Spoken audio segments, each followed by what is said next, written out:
रवीश जी, मुझे एक ऑब्जेक्शन है, बार-बार मेरे फोन लाइन को काट दिया जा रहा है और अभी गजब है। ड्रामा का भी एक लिमिट होता है समित भाई, आप जानते हैं अच्छी तरीके से। नहीं, ड्रामा का लिमिट नहीं है। ड्रामा कर रहे हैं आप, क्या कर रहे हैं आप? काट दिया जा रहा है और कोई मुझे काम नहीं है कि आपको हम आपको काट दे रहे हैं। गजब है, बोलिए ना, 5 मिनट बोलिए आप। देखिए, ये जो संजय प्रताप सिंह नामक एक आईएएस ऑफिसर थे, जिनको अभी 5 दिन पहले सीबीआई ही पकड़ी और कोई अरविंद केजरीवाल जिन सीबीआई को इन्फॉर्म नहीं किया था। देखो, एक भ्रष्ट ऑफिसर को मैंने पकड़वा दिया, क्रेडिट लेने आ गए। राजेंद्र कुमार ने बहुत सारी गड़बड़ियां की है। बहुत सारे ब्यूरोक्रेट आशीष जोशी के निकाले जाने का इंतजार कर रहे थे। ये कौन लोग हैं ये बहुत सारे ब्यूरोक्रेट? व्यापम घोटाला हुआ, कौन जेल गया वहां पर? किसके खिलाफ एफआईआर हुई? 27 लाख रुपया नहीं हो सकता है क्या? है, मैं रिक्वेस्ट करूंगा कि आपका चैनल फोन लगाए मुझे दोबारा। वहां पे रवीश जी जो है हमारे पार्टी के ऊपर। हम ये जानना चाहते हैं कि कांग्रेस आम आदमी पार्टी अब दोनों मिलकर आपके वित्त मंत्री के खिलाफ हो गई है। पहली बात, जो आपका पहला प्रश्न था कि ये सरकार काम कैसे करेगी, इसलिए जो रेड्स हो रहे हैं और भ्रष्ट अफसरों को पकड़ा जा रहा है, कहीं ना कहीं इसमें कुछ वेंडेटा हो सकता है। मैं आपको एक उदाहरण देता हूं। आप देखिए, ये जो संजय प्रताप सिंह नामक एक आईएएस ऑफिसर थे, जिनको अभी 5 दिन पहले सीबीआई ही पकड़ी और कोई अरविंद केजरीवाल जिन सीबीआई को इन्फॉर्म नहीं किया था कि जाके पकड़ लीजिए। जब उनको पकड़ लिया गया और अरेस्ट कर लिया गया तो अरविंद केजरीवाल तुरंत निकल के आकर कहते हैं कि मैंने कहा था, ये हमारे कहने पर सीबीआई सब कर रही है और देखो, एक भ्रष्ट ऑफिसर को मैंने पकड़वा दिया, क्रेडिट लेने आ गए। चीटिंग करता है तू, चीटिंग करता है तू। और आज जब राजेंद्र कुमार जी के ऊपर तमाम तथ्य मौजूद हैं, और ये तथ्य कब से मौजूद हैं, एक आरटीआई, जो आपके पास भी वो कागज होगा, 2000 एक आरटीआई था अभी 6 महीने पहले का, उस आरटीआई के रिप्लाई में कहा गया कि 2012 से अब तक 7 कंप्लेन राजेंद्र कुमार के खिलाफ हो चुका है। उसमें से 5 कंप्लेन एसीबी के पास है, एक वैट कमिश्नर दिल्ली के पास है और एक सीबीआई को भेज दिया गया। 2012 से इस व्यक्ति के खिलाफ कंप्लेन हो रहा है। उस समय मोदी जी नहीं थे, उस समय अरविंद केजरीवाल भी नहीं थे, तो यह कहना कि इस व्यक्ति के खिलाफ अभी जांच शुरू हो गई, ये गलत है।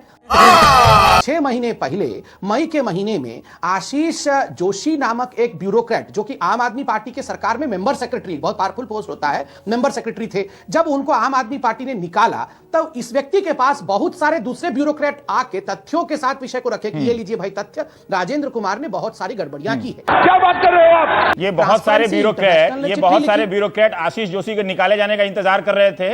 ये कौन लोग हैं ये बहुत सारे ब्यूरोक्रेट? देखिए संबित साहब, बहुत राज्यों में अधिकारियों के खिलाफ आरोप हैं। मैं कह रहा हूं कि वो भ्रष्ट हो सकते हैं कथित रूप से। मुझे एक बात बताइए कि इतने सारे अधिकारियों के खिलाफ चुन चुन कर यही मिल रहे हैं क्या?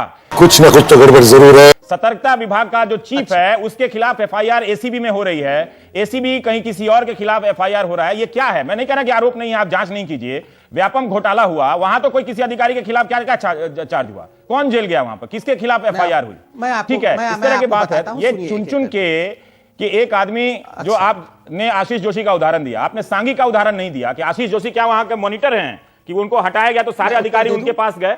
ठीक है, आपने एक सवाल का जवाब दे दिया। मैं ये पूछने वाला था, ये शराब पकड़ी गई, 2 लाख रुपया पकड़ा गया, कोई अधिकारी 20 साल से नौकरी में है, उसके अकाउंट में 27 लाख रुपया नहीं हो सकता है क्या? है, मैं रिक्वेस्ट करूंगा कि आपका चैनल फोन लगाए मुझे दोबारा।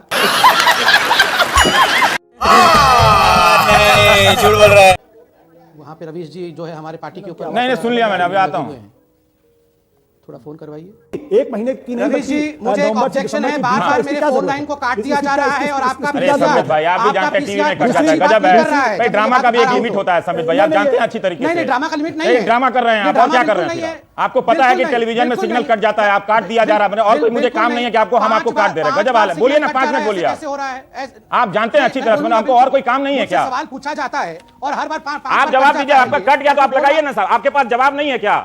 आप इतनी बड़ी पार्टी हैं, 70-75 प्रवक्ता हैं आपके, आपको कौन लाइन काट लगा? गजब बात करते हैं। बोलिए, मैं नहीं टोकने वाला। पूरा देश देख रहा है। देश कुछ नहीं देख रहा है। आपसे मैं सवाल पूछ रहा हूं, आप उस सवाल का जवाब दे दीजिए। देश को टीवी से नहीं दिख रहा है। अगर देश को यह भ्रम है कि उसको टीवी से दिख रहा है और एंकर और प्रवक्ता के बोलने से, तो मैं देश को बोल रहा हूं कि वो देखते रहे। गलत बात है, गजब बेइज्जती है। जो आप कहना चाहते थे आप कहिए, लेकिन कोई जानबूझ के नहीं काटा है। समित भाई, आप जानते हैं, प्लीज। नहीं रवीश जी, प्लीज, मैं ऐसा क्या बात करते हैं आप भी? नहीं हूं, आज कह रहा हूं तो तथ्यों के साथ कह रहा हूं। कोई तथ्य नहीं है आपका, कोई हम लोग कोई जान के लाइन नहीं काटे, कट जाता है भाई। चलिए सुनिए, आप सुन लीजिए। आप आशुतोष जी और आप इतना बेचैन मत होइए, जवाब दे दीजिए। एक सेकंड। नहीं, मैं बेचैन नहीं हूं। आप लोग चाहते हैं कि अभी इतना 5 मिनट आपने इसमें ले लिया बिना मतलब, आप जानते हैं कि कट जाता। ठीक है, साला ये दुख का खत्म नहीं होता बे। जनता को आप मूर्ख समझना बंद कर दीजिए।